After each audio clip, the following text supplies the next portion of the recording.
And welcome to the Smoke Break. We are here every Sunday from 9 to 10 a.m. on Shady Pines Radio, as well as Pretty Dope Experience Radio. I am your host, your old pal Zaid, here with Faith Spencer. Hello. And Zoe Schwartz. Hello. They just switched spots. If you're watching the video, Faith is not the new co-host, but they are the host for this episode. So thank you so much for joining us. Thank you. Yeah. So you're a comedian. You have a little bit of a background in psychology. You want to tell us a little bit about that? Yeah. So I've been in therapy for a long time, but I'm also majoring in psychology as well as anthropology at Washington State University. And it's just I'm in love with both fields. So Sure. yeah, that's where I'm at right now. And I do try to integrate, mental health themes into my comedy as well. And a lot of I think we also do a fair amount of that on our other thing on our that we other show, do. the Rogue Apostles. Yeah. No, definitely.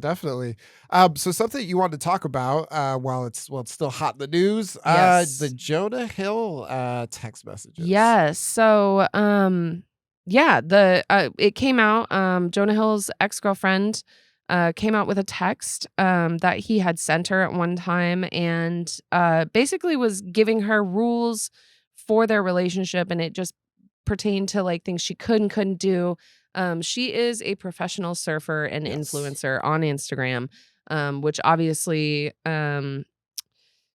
she would be doing the things that she would be doing these things in her career. Yeah. Because so he had said, I don't want you surfing with men.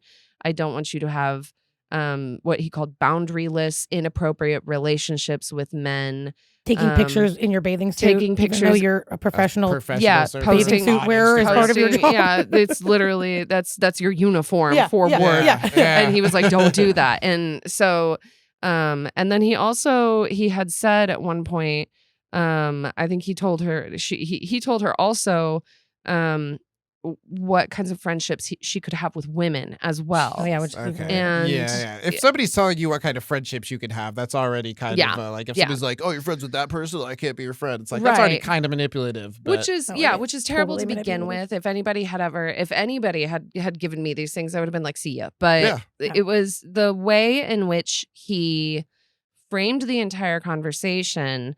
And I don't know if you guys, I haven't seen it personally, but Jonah Hill produced an entire movie about the value of going to therapy. And interviewed his therapist. Yeah. I watched part of it. Had a whole thing about it. I haven't seen it. It was on my list, and maybe not so much anymore. Yeah, then this kind of came out. You're like, okay, I don't know. The way he framed the entire conversation was with the use of like therapy language. Yeah. And basically took all of these things that he was commanding her to do and said that they were his boundaries.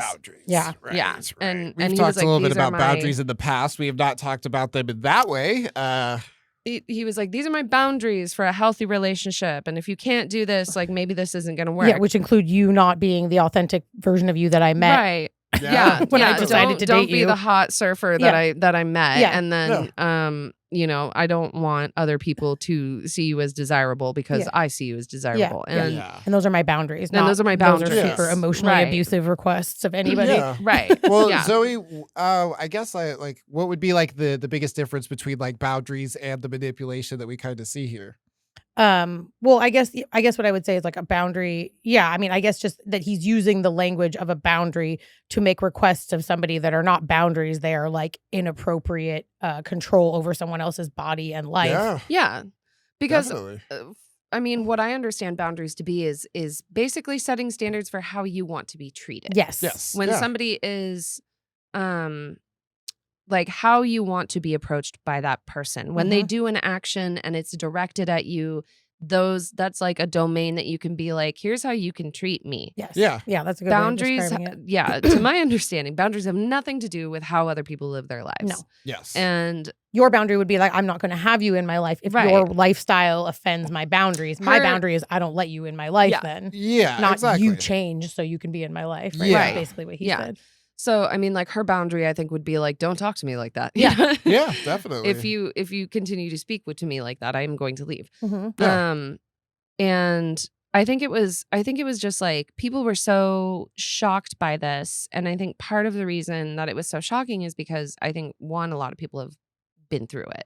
Right. I think we've all at one point, I mean, had words twisted to make us feel like a situation was one way when it was really another way. But there was just something like especially like insidious to this particular thing, because he was using language that belongs to something that is ultimately supposed to help us. Yeah. You know what I mean? And it was just especially like evil. Yeah. It makes it harder to stand up for yourself too. If the person is using something that's like common knowledge, like a respectful way of communicating and engaging with others, and saying your behavior, which is not really that, is that not respecting that in someone else's you know, life or not. Well, I think like the problem that like I see is that like they're using something good for evil, you know? And it's like that you're taking something that like has the potential to be helpful to people and making it a harmful thing. And then it takes the people who already were against that thing and being like, oh, look, see, like it's this gross thing. Right, exactly. You know, like, why would I go to therapy? They're just going to like, you know, twist my words. And it takes something that had so much potential to be a good thing and then turns it into like this really gross thing. Yeah. Yeah. And I think that's one of the worst, you know, I think we've been collectively pushing so hard to get men to accept therapy. And then for this to happen, I was like, totally. Do this. Like it was.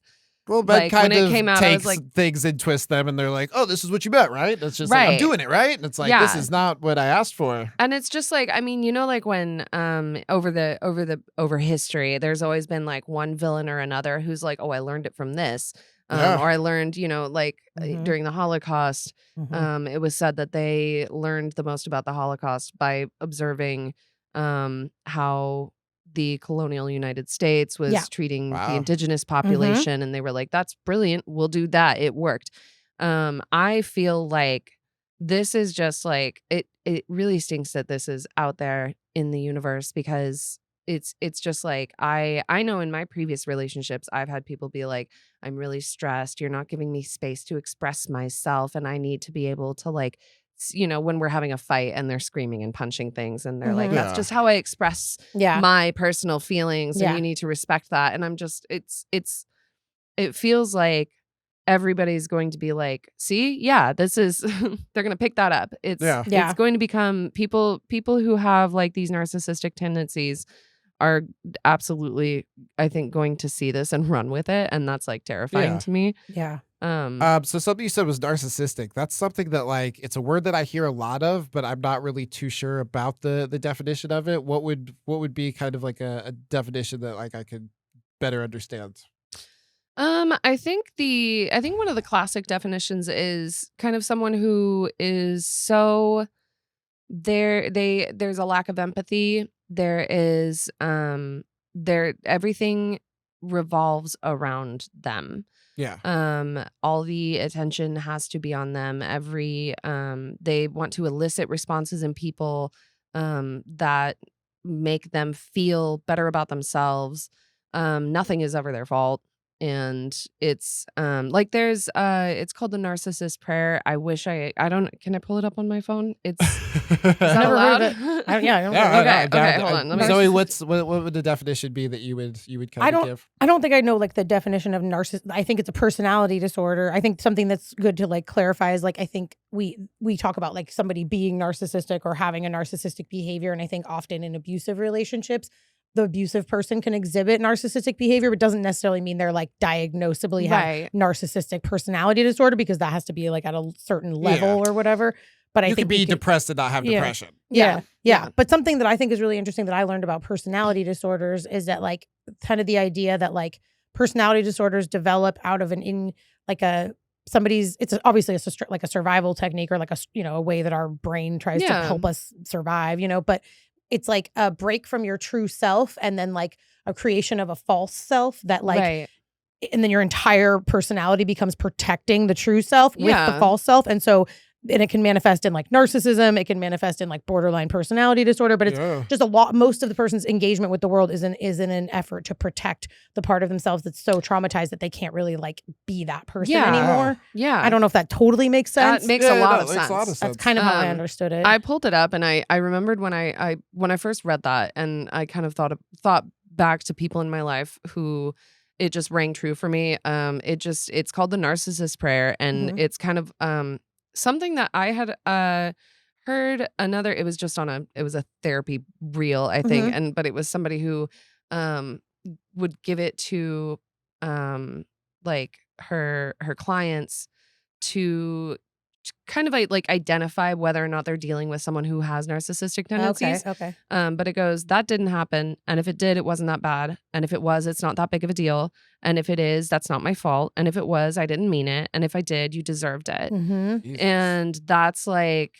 it's something, yeah. And it's just like one of those things where you're just like, you can use that to kind of like think about it. And if you look at that and you take the text that Jonah was sending to his ex, and you kind of like take this and you look back on it, you can kind of like see the these layers. stages where she's like, you definitely said that. And he's like, well, yeah, I did, but I was expressing myself. And she was like, that's not how you express yourself. And he was just like, well, and it kind of went down. It kind of well, it was, I could have been worse. I was, and but yeah, that is definitely like, there's a lot. I mean, like narcissism is almost kind of like when you get down to it, it's an entire deflection process. Yeah. And it's very much so like to take no responsibility. Yeah, this constant like deflecting of like the world so that you don't break through that shell that's protecting the true self who was traumatized. And, so totally.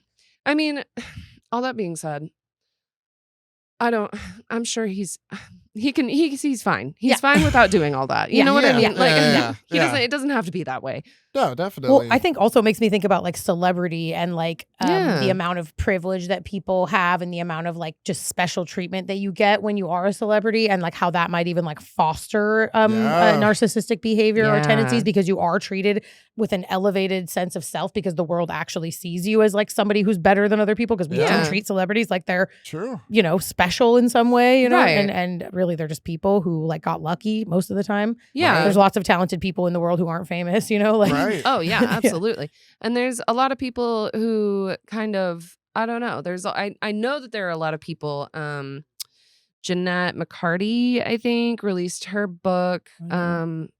She was on iCarly. She was a big Nickelodeon star. She released a book. It is called I'm Glad My Mom Is Dead, or I'm Glad My Mom Died, or something like that. And it just kind of, it goes through everything she kind of went through as a child star and as a teenager. And I think if you kind of like, if you take like her story and you put it next to Jonah Hill, you've had somebody who like has been, probably been through a ton to get where they are. Especially Jonah being, Jonah, I mean, he is in front of a camera fat, and like that's hard to do. Absolutely. And then he got thin, and then he got fat and then he got thin. And I and that's like, there's nothing wrong with it, but like I'm sure in his mind he's like, it was probably really hard. Yeah, and I've been thin and fat before, and it does fuck with your head. It does. Like you and there's nothing wrong with being fat, but nobody's gonna tell him that, well, when you're in Hollywood. And it's a stigmatized identity in our culture. So like people, there's nothing wrong with it, but we get treated differently. Well, I think it's important to like acknowledge that like this person has been through certain things, but like for them to like know better and continue to not do better, that's kind of a different thing. Absolutely. It's like had you been a traumatized child star who like went into a relationship and didn't realize what you were doing, that's one thing. But if you were like a traumatized child star who like went into it, got super messed up by it, went to therapy and figured out what the right thing to do was, and then proceeded to do the wrong thing, that's you have too much information for me to have compassion for. Exactly. No, I agree entirely. That's something and it's hard because I never really want to say somebody's like a bad person, but I'm like, the way that they're coping, coping with the things they've been through and their strategies to survive are harmful to other people. Is how I like to say it. Like, you may not be a bad person, but you can be a dangerous person to be close to. Yes, because your way of behaving in the world is harmful to the people around you. I think dangerous is a fantastic way to put it. Honestly, definitely. That's how I tried it, because I used to always be like, they were emotionally abusive, and a lot of people are, but I do try to like see people as like the whole thing, and it's like, they're not inherently evil maybe, but they are someone that I need to have boundaries against, because they're not safe, because they have a whole messed up way of coping with the stuff they've been through in the world. Definitely. All right. Well, awesome. We're going to take a real quick commercial break, and we will be right back with the smoke break. We're here every Sunday from 9 to 10 a.m. on Shady Pines Radio, as well as Pretty Dope Experience Radio. Yay. And we are back with the Smoke Break. We are here every Sunday from 9 to 10 a.m. on Shady Pines Radio, as well as Pretty Dope Experience Radio. I'm your host, your old pal Zane, here with Faith Spencer. Hello. And Zoe Schwartz. Hello. All right. So something we wanted to talk a little bit about was diagnosing and labeling. Yeah, Zoe, tell us a little bit about that. Yeah, Take a deep breath. I'm ready. It's like that time I called you, and one time I called Zane before he answered, and I went, "Hey," and then we laughed for like 20 minutes about it. I was like, "I need to calm down." You heard me ramping up. I'm all. I was like, wait. I was like, how do I get her to this sentence faster? I'm ready. And then I'm not when you want me to be. The other times. Well, what it made me think of is like how when we were talking about narcissism, right? And we were kind of like, is he like, we don't know if he's a narcissist, but we can definitely say that like in abusive relationships, the behavior that occurs often can be labeled as narcissistic behavior or like strategies that a narcissist would use. But like the idea of being fully diagnosed, right? I think, well, I guess the idea of diagnoses and like the difference between exhibiting a trait of a mental illness versus like having a diagnosable mental illness. And then also just like how arbitrary the idea of a diagnosis is, and really like, can we really even put people in boxes like that, or is it just for insurance purposes? You know, like definitely. So, well, I mean, I would say like for me, getting a diagnosis was helpful in the sense that like I understood more about what was going on, but at the same time, I felt trapped by what was diagnosed. You know, because it's like. At a certain point, it became like, I'm reacting to this because I have this thing, you know? But like at the same time, like I was able to have more compassion for myself because I'm reacting like this. I have this thing. So I think that's like a difficult place with it. In your work, you have to diagnose people. Yes. How's that been? Well, yeah, I guess. And I think you're right. I think like their labels are really valuable. And also like it helps us, like if we do have a mood disorder or like something that's needs to be understood and like not needs to be understood in a clinical way, but would help us to manage it if we understood it in that way. I think they are valuable. And like, I sometimes like the idea of being labeled, but yeah, I think I have to, like, as a therapist, because I work with people that all have Oregon like state insurance, just because of like where I'm at in my licensure and where I work, that like you have to diagnose people. You can change it like by the time you're done going through everything, but you have to put a diagnosis down after the first time in order to bill.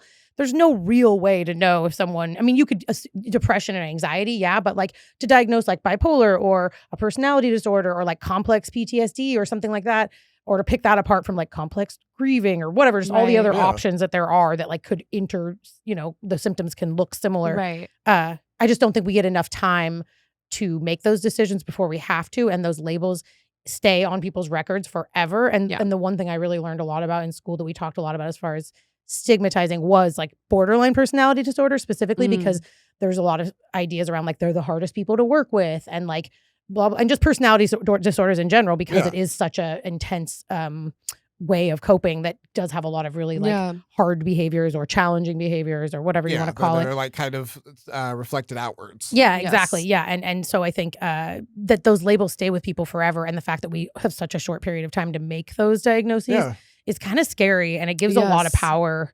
And it also says a lot about like equity and like the people who have to get diagnosed and the people that don't have to get diagnosed to get help. Like if you can pay out of pocket, you don't necessarily have to get a diagnosis. Your therapist could never even diagnose you and just treat you. Yeah. So I took it when I was diagnosed, I have bipolar 2, and generalized anxiety disorder, and depression and and I remember like when initially it was okay. This is the thing about what you were saying about, you were like, that is going to stay on the record forever. That was something that initially when they first tried to diagnose me when I was in like my late teens, and I was still in my parents' insurance. So I'd had like a couple of like, I initially had gone for my ADHD, and I'd had like a couple of appointments, and they finally were like, we think that you have bipolar 2. And I was just like, no. Don't write that down. Like, I was like, I'm a person. Like, everybody goes through this, and they're like, no. And so it was just like one of those things. So like for the longest time, I just had like mood disorder. They medicated me for bipolar 2. Like they put me on stabilizers and everything. I'm back on them. Sweet. Same. And but I was like, no, you can't know that. You can't know that. It felt too soon for them to make the decision. I was just like, that's wild. And then to know that like somebody was going to open my file in the future and be like, oh, she was diagnosed with bipolar 2. I finally accepted the diagnosis later in life. But you could see how it might not be enough information at that point to make that decision.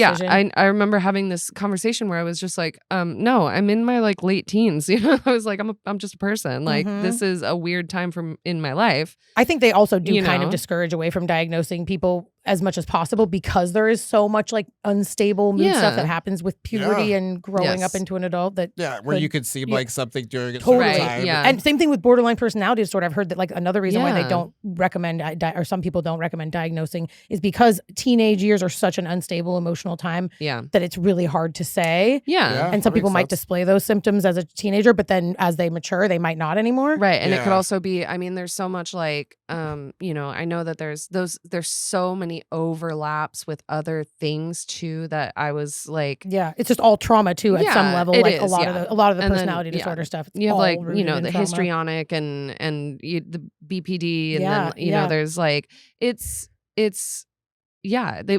wild how fast it has to happen. And now I'm on state insurance as well. And so it was just like, and I'm seeing a therapist on state insurance as well. And she was like, well, she was like, she has an appointment tomorrow. My psych now. And I was like, I'll take it, you know. It's rare. It's hard to get in. And we were I got crazy lucky. But it was wild because she, like, my therapist was like, I don't know, you know, because I was like, well, what do you think? Like, is this normal? And she's like, nothing's really normal, you know? Well, I feel like I don't know is a better answer than like, I know definitely, but like, I'm not really sure, but I need to give you an answer. But it was wild because like, I went from, you know, seeing this therapist for a year and her being like, I don't know. This psych has an appointment tomorrow. And me being on the phone with her for 20 minutes. And she was like, well, yeah, here's what you have. And I was just like, okay. It's weird, right? And she was like, you know, she was kind of like, okay, on to the next one, which I mean, I'm sure it's like that. There's a shortage of people who diagnosing professionals in the mental health field. She was like, yeah, absolutely. I agree. You definitely have bipolar 2, also depression, also this. And I was just like, oh, okay. Yeah. And she was like, how are you sleeping? Have some sleeping pills too. I think that's what it highlights how like different one person's opinion from another could be, right? Like one person's like, absolutely. Another person's like, I'm not sure. I don't know. Yeah. Definitely. My therapist, amazing woman, she's constantly like, she's trying to like talk to, she's like, do you think this is part of your mood disorder, or do you think this is something in your life that, you know, needs a different kind of attention?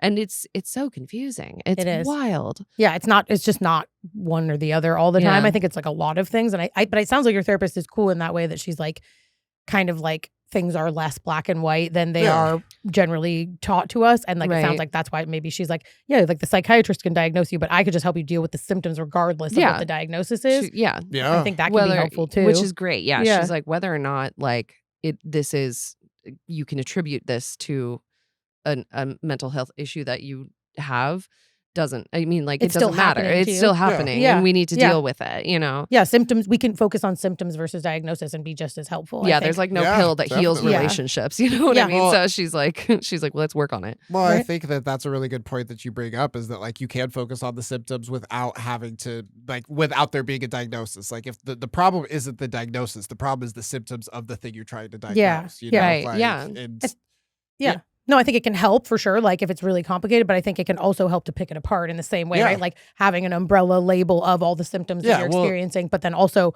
looking at it just from the perspective of the symptoms. I think both are probably valuable perspectives too in some ways. Yeah. It definitely feels like it gives you kind of an answer to look to, or like a possible explanation. Yeah, definitely. Yeah. I feel like with me, you know, like trying to like navigate, you know, a lot of like the mood stuff that I deal with, it's like, is this coming from a reaction to the way that things are, or is this like my reaction to is this just like my emotional reaction? Is this like is this coming from an emotional place, or is this coming from like a place of like this is rooted in what the actual problem is, or that like this is just my reaction to struggle or pain or sadness. And then even going more meta with it and being like, what is my acknowledgement of my diagnosis doing to my reactions? There you go. Yeah. You know? We're influenced by all of that. Yeah.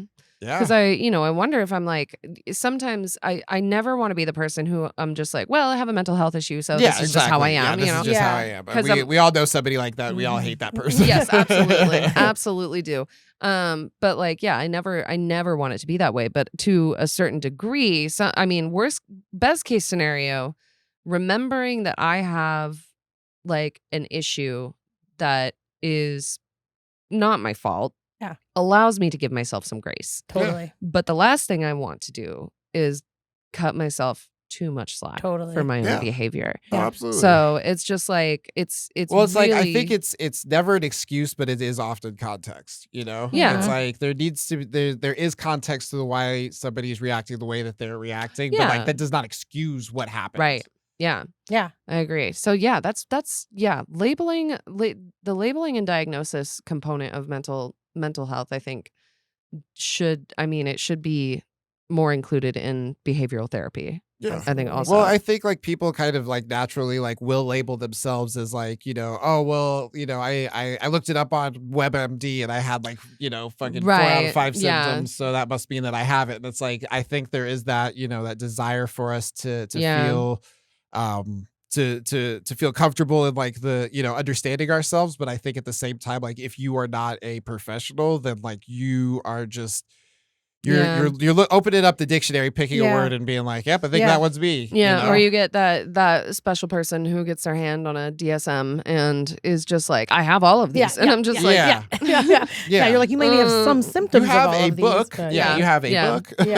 No, I when you said that, it makes me think about how like the OCD thing term gets thrown around a lot. And like often we will use OCD like instead of just saying like perfectionism or something, which is really what we're describing, which could be a symptom of OCD. But OCD has it's a lot more complicated than that. Yeah, there's a lot to it. Just because you're being a perfectionist doesn't mean you have OCD. Yeah, that's not. But even me, sometimes I'll throw that word around because it's become it's become like a term that we use outside of the real context of having it. It's synonymous. But it can be really harmful for people that do have it, I think, too. So I think that's another thing to consider and even with the narcissist. Oh, he's a narcissist. You know, like I've done that before. I say that all the time. I throw that around willy-nilly. But I try to say like their behavior is emotionally abusive is like a better, but I think even that one can be heavy and thrown around too much. But I think probably a little better than saying they're a narcissist if you don't know for sure. Yeah.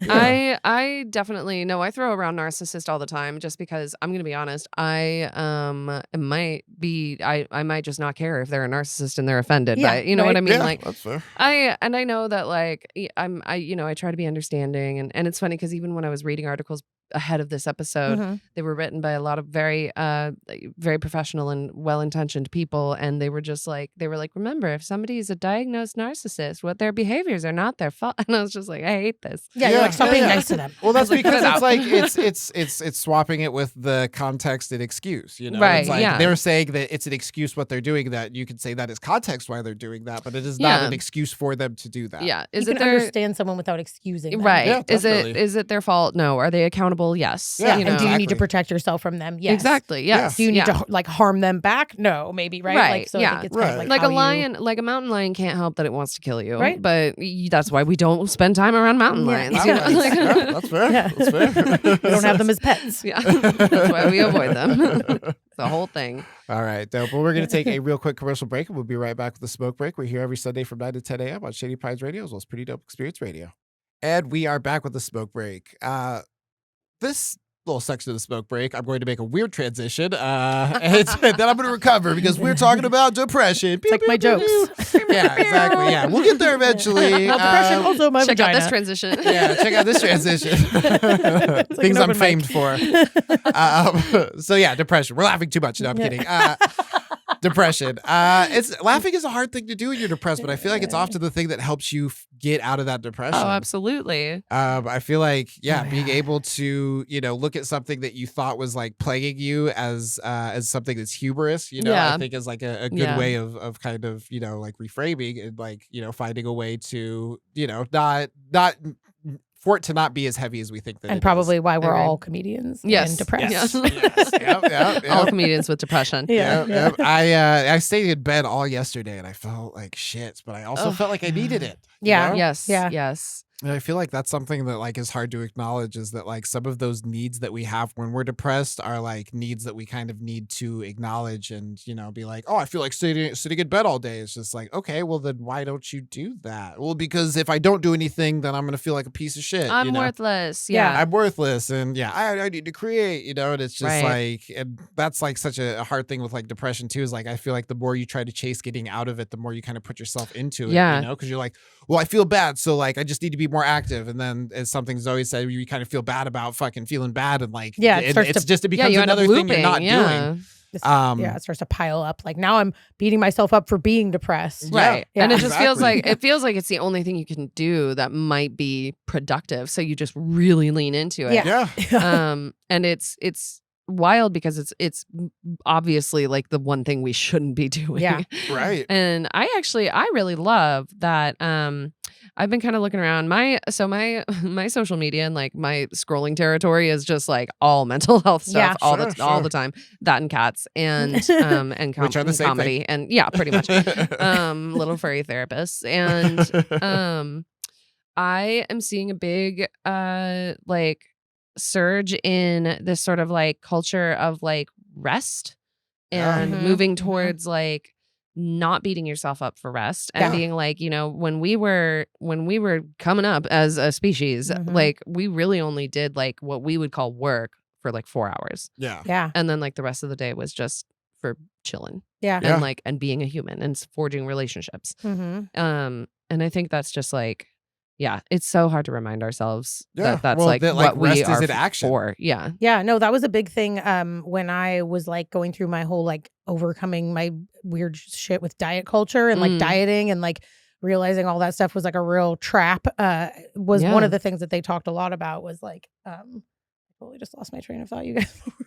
Rest culture. Oh yeah, that's a big part of it, is that like when you decide to stop like pursuing some like really intense, like this is the thing I have to achieve to I read this whole book and like her biggest message was like just fucking chill out. You've been going for so long, because when you diet you're on a treadmill, like a metaphorical and literal treadmill. Yes. Like never, your mind is constantly talking to you about what you can eat, what you can't eat, what you're going to eat next, what you shouldn't have eaten, whether you work or exercised enough. I mean, if you're literally counting calories too, it's like there's like a mental calculator of how many calories you're burning, how many calories you're eating. Yes. Like it's a real crazy feeling. And I think that the idea of just resting and like a lot of gray area just in general, not just with like our physicalness, but also with like our minds and like feeling like we have to achieve certain things, or that certain things are good and certain things are bad. All of that thinking really like came out. I mean, it's all not necessarily directly connected to diet culture, but diet culture really embraced all of those things and helped me understand how harmful those ways of thinking are. So so I think like gray area, rest,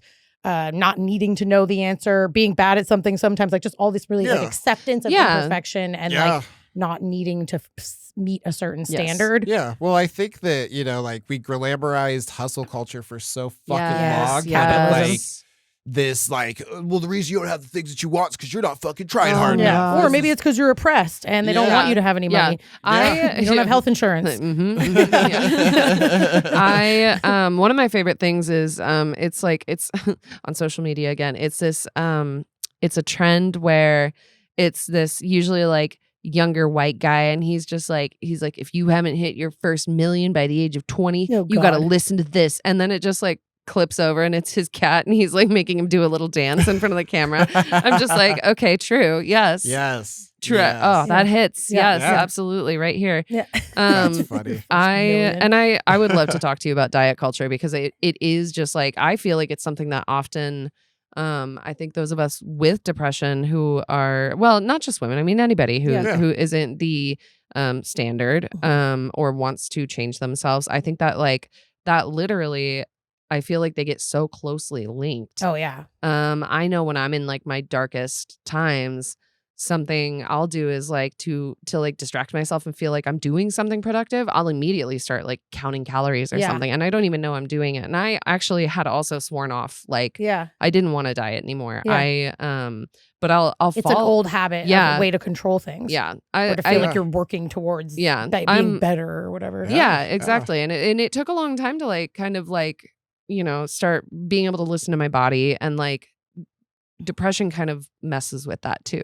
Oh yeah. Is totally. Like depression kind of like numbs your body and your like internal sensors. And so you just like you lean into diet culture and or you lean into anything that like feels basically like control. Feeds self-hate and also it doesn't feed you. It just like we will do anything that and that's like diet culture, drugs, drinking, you know, negative self-talk, things like that.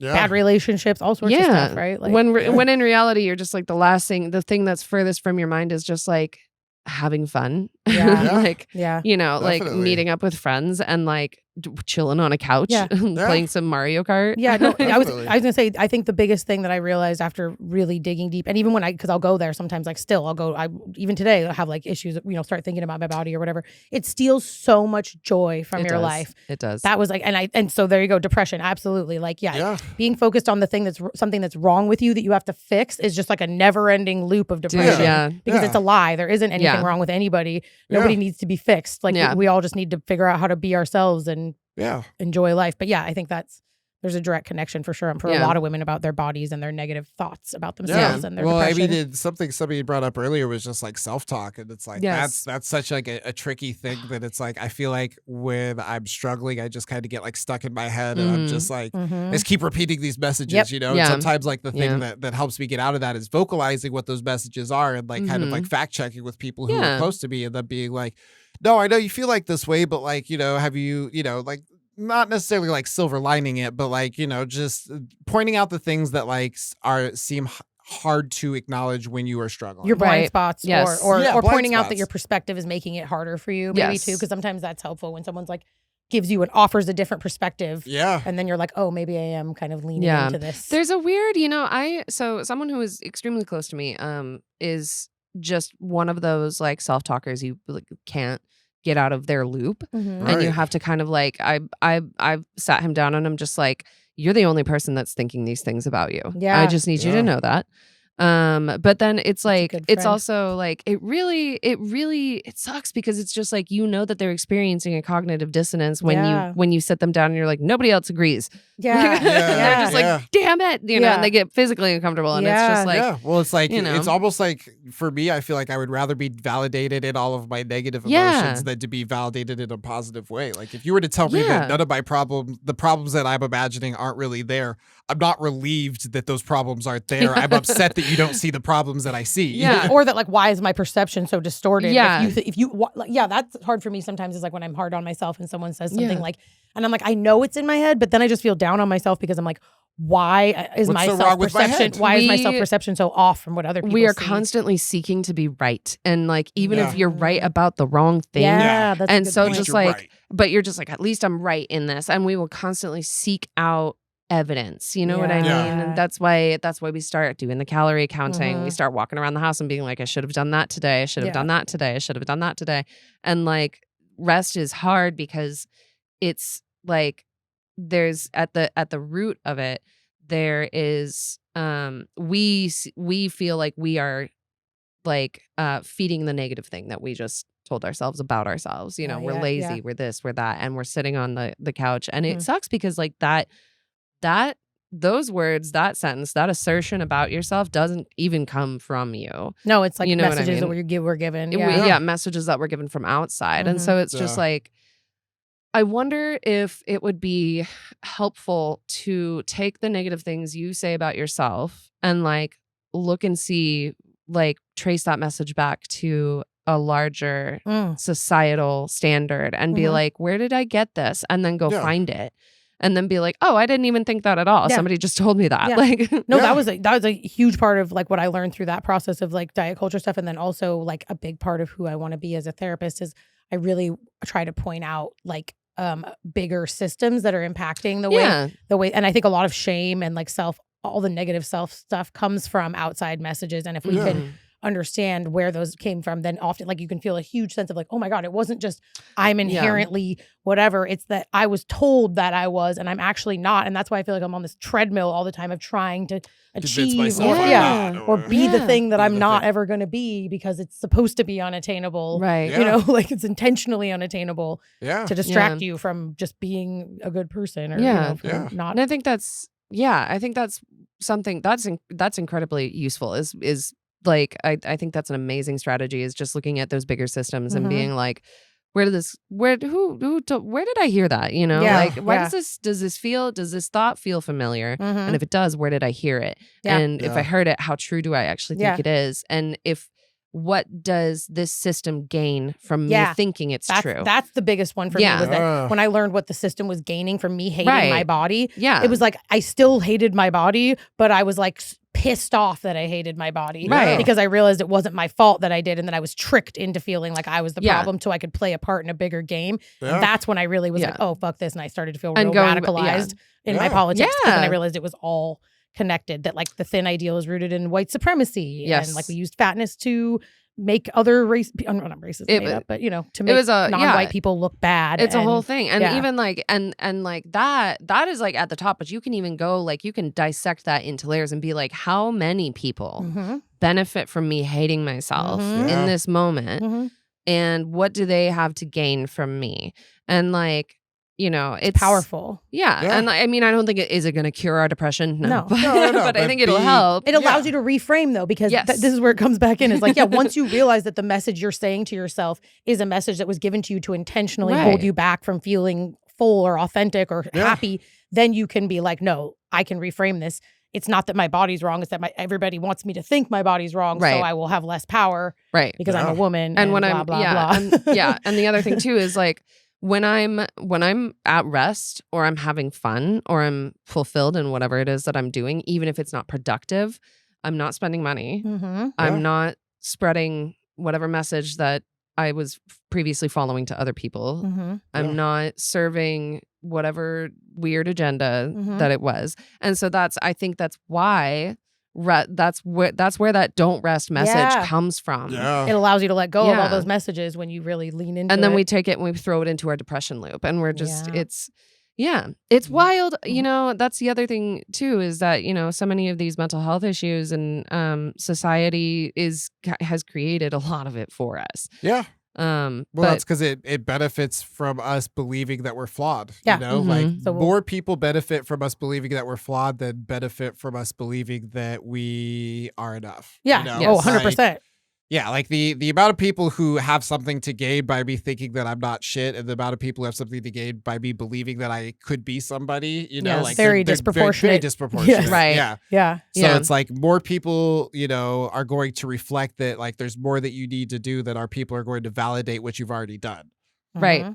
It's kind of, but then, I mean, you also like, but then we have to go back to the question of like, why are these messages our bread and butter when we're in that place? And it's like, what is like, when depression first happened, like if I don't know if I can ever like imagine like the first person to ever get depression, like if they were actually a fully formed human yet. Like I don't want to brag, but it's kind of my thing. I'm the only one who struggles. Patient zero over here. I just like, what was the point of it? Before all of this. Because I think it's very like, you can, I mean, we look back in history before like, but before advertisements were a thing, before billboards and companies and things like that, before money was a thing. And we can see that people were depressed. There's record of like, and shamanism is very much so like, humans have been on like a path to try to feel better for a long time, right? And there's lots of evidence of that. Which is wild. And it's just like, I don't know. It's why. Why? That is interesting. And it's I think it's well, this is something. I was sorry. I just like led myself to it. The like evolutionary origins of depression.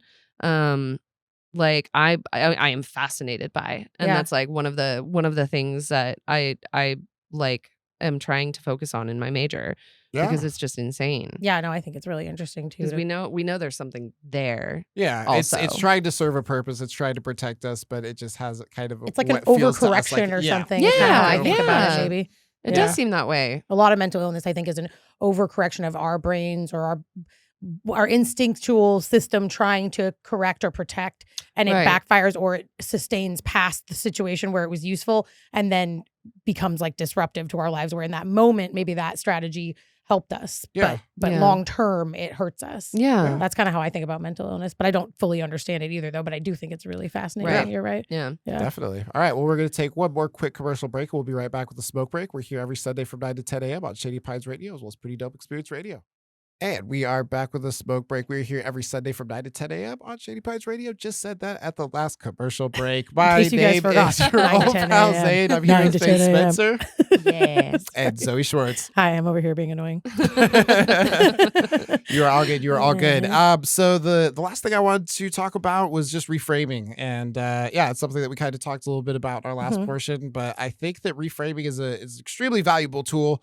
That like kind of allows us to take what might be our current situation and find a way that like it's not as negative as we may believe it to be. Yes. I feel like for me, it's something that helps bring me out of my depression because it's like it means that my situation doesn't have to change for me to change how I feel about it. Yeah.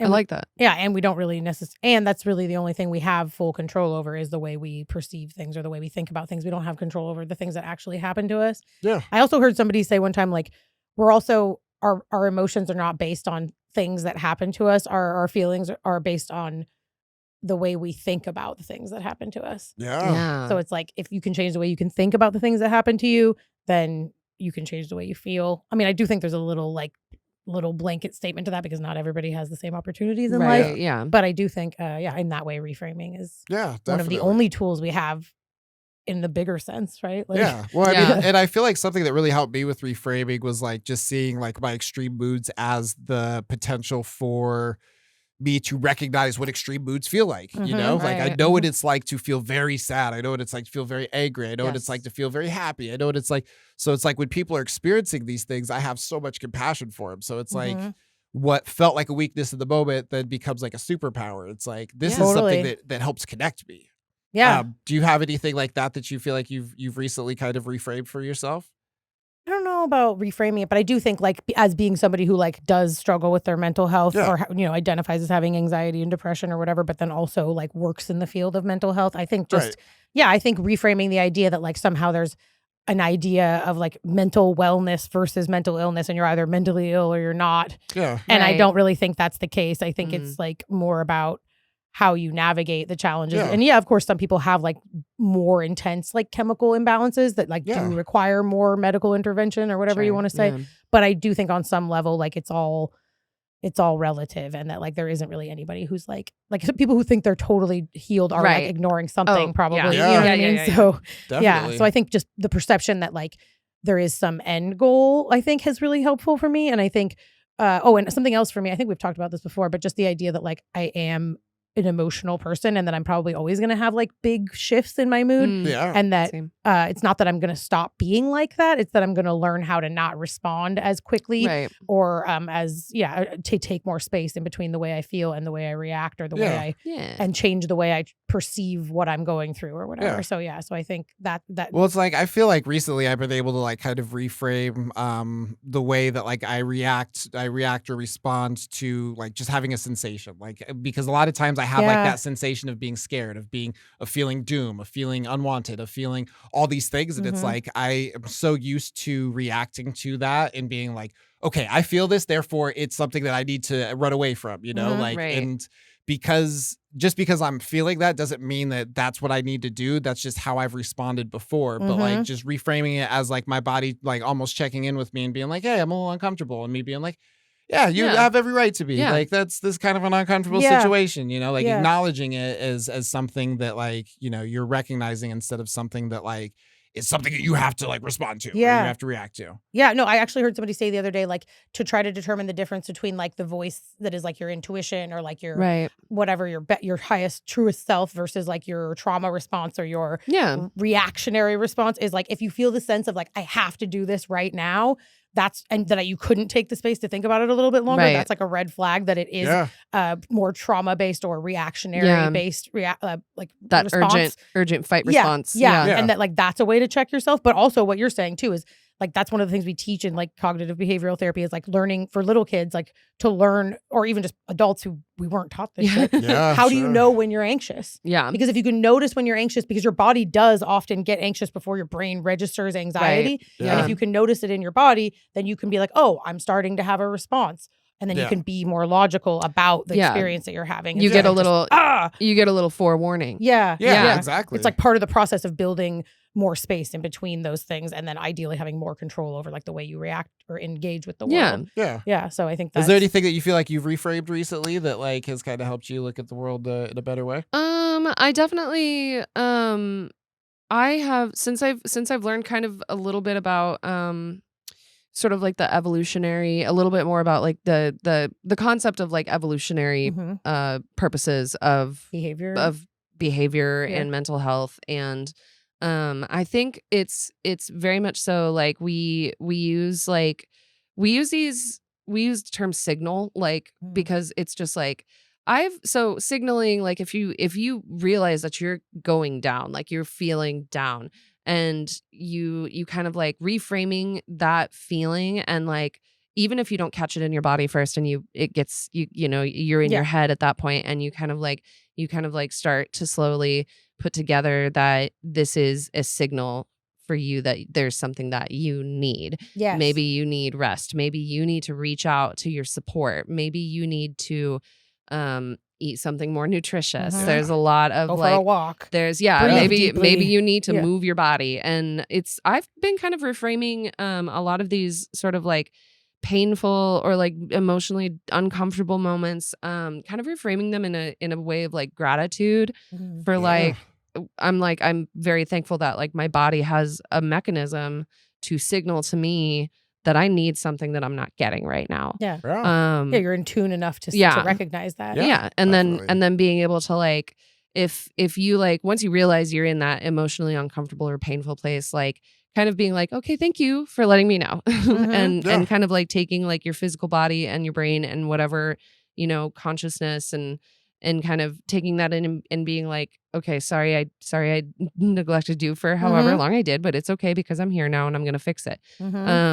And kind of like, just reframing it in a very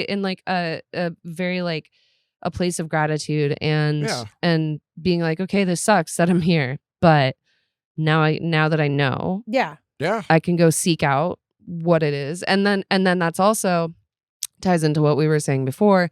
Now I can seek out where it's coming from, what I need to do, to try and fix it, and just being thankful for a body and a system that has a way of telling you, instead of just letting you, continue to live a terrible life. That makes me think that like reframing is a tool to enhance your perspective or to like help you zoom out, kind of. Because if you take the time to reframe, then you've taken the time to step away a little bit and consider that what you're experiencing could be perceived differently or thought of differently. Yeah, definitely. So now that we said that, I'm like, it's like it's a tool to create more space so you can have more like awareness of your experience. And I think just even having that distance, like an analogy that like a friend had kind of said to me is like, it's like drawing a picture, except like you're super fucking close up and you're like working on this arm and it's like super fucking detailed. And then you step back and you're like, the rest of this looks like shit. But that hand is super detailed. Totally. Or vice versa. Or you could be like, this arm. And then you'd be like, oh, it's beautiful from far away. Yeah, exactly. Yeah. But I mean, like, I think that, just being able to give yourself that distance and being able to like kind of reframe it for yourself is stepping back and just being like, okay, like, let me look at this in its entirety. Is this as bad or as good as I think it is? If it's, because it just up close, it can look like either. It could either look like the worst thing you've ever fucking drawn or the best thing you've ever drawn. Yeah, or it could be a masterpiece. Yeah, it could be a fucking masterpiece. But if you don't take that space back, you don't even know what it looks like. Well, and I think even just the idea that you can reframe things, enhance it, like, because, a lot of us like start off just not even thinking that we're just like this, I'm having this emotion. Yeah. This is what's happening. I'm going to react. Nothing. Yeah. Which is what we do a lot of the time. But I think just knowing that that we have the access to have a different perspective, and that is a tool that if we apply it every time, it can help us quickly move through those feelings quicker, or have perspective or context for the feelings or thoughts. Yeah, I think it's really valuable. Yeah, I agree. Reframing is probably, I think what you said, you were like, what, probably one of the only reliable tools you can have. It's just like that. The space you get from that is just incredible. Now that when you think about it, I will say, I hate it when people are like, try to think about it. Where's the silver lining? And I'm just like, no, you stop. There's a time and a place. I'm like, that is not. There's a time and place. I also think reframing is something that that's personal choice you have to make, not one that somebody can suggest. I don't want somebody to suggest that I look at it differently because I've been in my head looking at it from every fucking angle that I thought I could. Yeah. I will just go into blind rage if somebody's like, try looking at it differently. I'm just like, you look at it differently. You gotta come to, look at this. Or it's one of those ones where if you come to someone and they're like, hey, would you be cool with me offering a different perspective? Right? Yes. Maybe but we're bad at that. But that could be a way where I'm terrible at asking before I try to offer help sometimes. So I'm just I've learned. That's the thing. Yeah, but that's the thing that makes that could change the response of whether or not somebody even receives that help. Because if you're not in a place to receive that, because it's like, if I'm at a place where I'm exhausted, I'm just like, okay, do you have any ideas, and somebody's like, oh, offers me that. It's different than if I'm like, I'm exhausted. And they're like, well, have you tried? And I'm yeah, I have. I've tried everything that I possibly could think of, and I do not feel better. Oh, yeah, absolutely. It's kind of like it is what it is. Yeah. That's something for me to say, not you. Well, and it made me think also, too, that how we were saying earlier, maybe just leaning into needing to do some decompression, which could be looked as depression, staying in bed all day or whatever. Maybe the reframe is that I don't feel great today, and I'm allowed to not feel great today, so I can lean into not feeling great and just try to take care of myself emotionally and physically. Yeah. Maybe the reframe isn't necessarily that it has to be more positive than what you initially thought. It could just be that you don't have to feel good today. Well, sometimes the reframe leads you to some pretty shocking conclusions. But I think even if I were to look at what I thought of as yesterday as depression, but reframed it as decompression, it wouldn't have been a wasted day. If I look at it as depression, then I wasted yesterday. If I look at it as decompression, I was the busiest motherfucker. And you didn't have to change your behavior necessarily. It was just you gave yourself permission to feel the way you felt without labeling it as a failure or a bad day. Maybe it was just time you needed to recoup. Yes. Yeah. And that's the other thing too, is that sometimes reframing and being at least in the way that I reframed, it's sometimes it's not even necessarily something that you want to do. If I'm like, oh, I feel terrible. I know that I feel anxious. Thank you for letting me know. And then just kind of being like, what do I need? And then realizing that oh, I need to chill the hell out. And then all maybe of a sudden, I'm anxious because I need to relax. Yeah, maybe because I need to relax. But at the same time, I'm like, I don't want to. I don't want to. And it's just but you kind of you're like, okay, maybe I should. Maybe I have to, and kind of going back and forth with yourself on that. Definitely. All right. Well, that has been the Smoke Break. We are here every Sunday from 9 to 10 a.m. on Shady Pines Radio, as well as Pretty Dope Experience Radio. I've been your host, your old pal Zayd, here with Faith Spencer. Yay. And Zoe Schwartz. Bye. Thank you so much for joining us. Thank you. See you next time. Thank you.